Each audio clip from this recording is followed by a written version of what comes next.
Minasang, konbanwa. Another vlog, another gala tayo ngayon. Pero dahil di tayo nakapag-video sa mga nakaraang natin, pasok natin. Bale na to, Huwebes na kaagad to. At ito nga, sabay-sabay kami kumain ng mga tropa natin Vietnamese. Mga senpai natin yan. At sabi ko nga sa inyo, mga bait yan. Di katulad yan ng ibang Vietnamese na alam nyong makukulit dito sa Japan.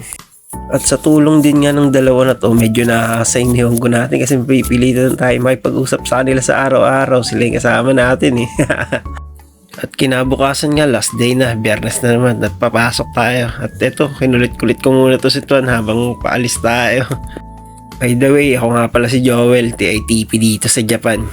Kaya kung trip mo yung mga vlog ko, tara, load ka na. Let's go! Pasok muna kami, grabe ang ginawa dito. 14. Tignan na yung malala pa sa aircon. Pasok muna kami guys. So fast forward nga guys at andito na tayo sa Jemba. Medyo wala pa tayong ginagawa ngayon kaya tambay-tambay muna tayo dito habang pinagmamasdan yung hinuhukay natin. Mamaya magbabaon kami ng tubo dyan. Masarap magtrabaho dito, mahirap pero marami ring petics kaya mag-e-enjoy ka kahit papaano. Iyan na natin guys. Tapos na madugong trabaho. Lamig nga pala ngayon dito, maghapon nasa 40 degrees Celsius. Tapos sinabayan pa ng ulan. Hirap magtrabaho. Kaya kanina may heat tech na tayo. Meron pa tayong long sleeve. Tapos ito yung uniform natin, hindi mawawala. Ito naman jacket, sinasot ko lang kapag papasok kapauwi. Pangit naman kung mag-jacket tayo ng panlamigan sa trabaho, masisira. Nalagyan ng buhangin. Naghuhukay kami. Bike tayo mga 10 minutes pang gito. 10 minutes, 15 minutes lang to. Kamaya na lang ulit. Matane. Birthday daw ng tropa niya bukas. Bilan niya ng jacket yata. Ang sama na. Pupunta ng Tokyo to bukas eh. Ang sama na. Pang regalo niya daw. Sinasama niya ako sa Tokyo eh. Kaya lang sabi sa kanya wala na akong pera. Mahirap pumiyain ng walang pera. Baka hindi na makauwi, di ba? Kaya yun, siya na lang muna. Next time na tayo mag-Tokyo. Dito tayo ngayon sa Art Hotel. Turuan natin bumili ng ticket to si Tuan San. Punta kasi siya ng Tokyo bukas. Tuan San! Tuan San! Kaya dyan na yun. Waroy ka? Ganda ng place dito. So guys, kinagabihan nga, kumain lang tayo at nagpahinga tapos sinamahan na natin si Tuan magpunta rito sa Art Hotel. Dito nga kasi yung bilihan ng ticket kung pupunta ka ng Tokyo at kung magkano po yun, nasa Nising N lang po yung papunta ron. Siguro mga 1 hour lang nasa Tokyo ka na. Pero kung di mo naman trip mamili ng ticket at hassle free na, kailangan mag-avail ng Pasmo or Suica card. Yun yung rechargeable IC card na ginagamit sa bus station. At sa train na din, easy lang yung itatap mo lang yan. Day off natin ngayon. At medyo maulan. Bali papunta tayo sa bahay nila Evan. Lupit tayo. Hindi naman ganun kalakas yung ulan, ambon-ambon lang. Pero kanina, malakas. Yun nga, gala tayo ngayon. Wait na i-upload natin. Pakita ko sa'yo kung saan tayo magpupunta na naman ngayong araw. O siya, mamaya na lang guys. Matane. O siya, Sabado na. Simulan na natin maggala. Eto nga, nakarating na tayo sa bahay nila Evan yan. Susunduin na natin sila. At pinark na nga natin muna yun yung BMW natin na pang malupitan. Habang naghihintay nga tayo dito sa dalawang tropa natin, tumambay muna tayo sa labas ng apartment nila. Medyo maganda kasi yung panahon ngayon, makulimlim at medyo umaambon. Ang lamig pa. Mga gantong ambience sa may terrace, ang sarap magkape talaga rito, panigurado. So fast forward guys, eto ang unang destination natin. Dito nga yung Worksman. Dito po bilihan ng mga uniform ng mga nagtatrabaho dito sa Japan. At hindi lang po basta uniform yan, puro quality po talaga yung mga gamit na mabibili mo rito. Andyan na lahat, pang overall yan, pwede rin pang winter o pwede rin pang summer. At syempre sa presyuhan, nakadepende yan sa pipiliin mo. Kung gusto mo talaga ng medyo magandang tela at matibay-tibay, kagastos ka siguro mga kalahating lapad. At dahil napunta na nga lang rin tayo dito, mamibili nga tayo ng bota dyan kasi nga madalas na umuulan dito sa Japan at isa pa naguhukay tayo ng lupa. Kailangan natin yun yung mga kasama kasi natin may mga bota sila. Tayo hindi pa tayo nakakabili. Kaya yun, naghanap-hanap na rin ako dyan. Nagtingin-tingin na ako ng mga nila rito, safety shoes nila. Ang angas nga ng mga safety shoes dito, hindi mapagkakamalang pantrabaho kasi mapoporma talaga sila. So bale, ito na yung ponterya natin, pinuntahan na natin yung mga botahan dyan. At hindi lang nga talaga basta gala tong ginawa namin kasi nga may purpose din talaga. Dahil lalapit na yung winter at medyo malamig na rin, namili na rin to sila Evan at sila Joshua ng mga palamigan nila. At ito nga, fast forward. Pagtapos nga namin nagpunta ng Worksman, kumain na kami kasi na rin yan, mag-aalas 2 na rin ng hapon yan at di pa kami nanananghalian. At syempre dahil nga maulan, dito tayo sa ramenan.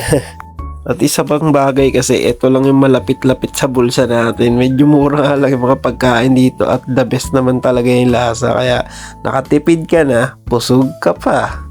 Tignan mo nga naman yung labas ang lakas pa ng ambon dyan, nakakatamad talagang gumala niyan. Pero kami, go lang ng go.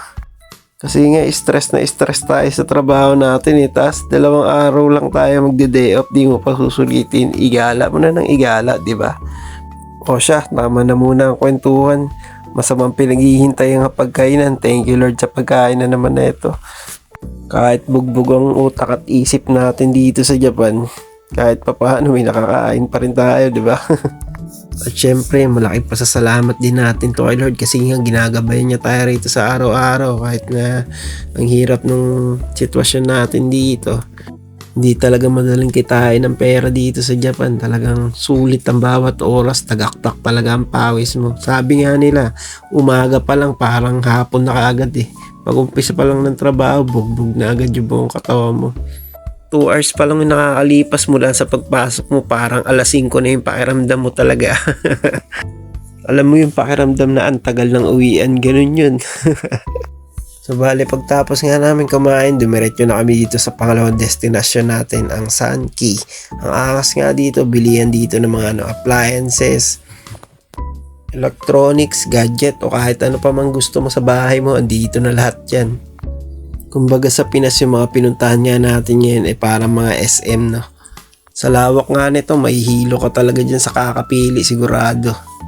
Kaya kung gusto mo nga dito bumili ng mga appliances na gusto mo ipadala sa Pilipinas, pwedeng pwede. Kasi nga, good quality talaga yung mga gamit na mabibili mo rito. Andyan yung washing machine, ref, stove.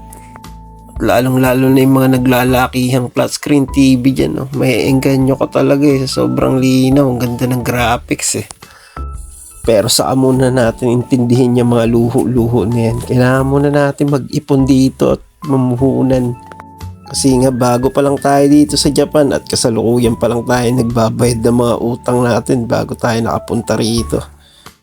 Kaya sa ngayon, tingin-tingin lang muna tayo. Busugin lang muna natin yung mata natin. Kasi kung pairali mo talaga yung pagiging magastos, uuwi kang walang pera at ipon. So yun guys, lumabas na nga tayo dyan at dito naman tayo ngayon sa Shimamura. So bali dito nga guys, sa makikita mo naman sa loob nito yung mga branded na damit, bag, sapatos. Pero hindi na second hand yung mga gamit na makikita mo rito ngayon. May mga presyo na rin talaga siya, pero okay lang, maganda din naman. Kaya tara, pasukin na natin to. Medyo malayo na nga pala sa apartment namin tong ginagalaan namin. No? Sa kagustuhan lang namin makakita ng mga bagong mapupuntahan o mabibisita. Kaya tara, pasok muna tayo guys. Samahan nyo muna kami mag-explore ng mag-explore. Para pag may pera na talaga tayo, makakabili na tayo dyan. Joke lang guys. Mas gusto naman na namin yung ganito kaysa nagbibisyo tayo, di ba? Dito na lang sa paraan na to, libangin natin sarili natin para hindi tayo tamaan ng lungkot o homesick. Yung culture shock malabo na sa amin yun.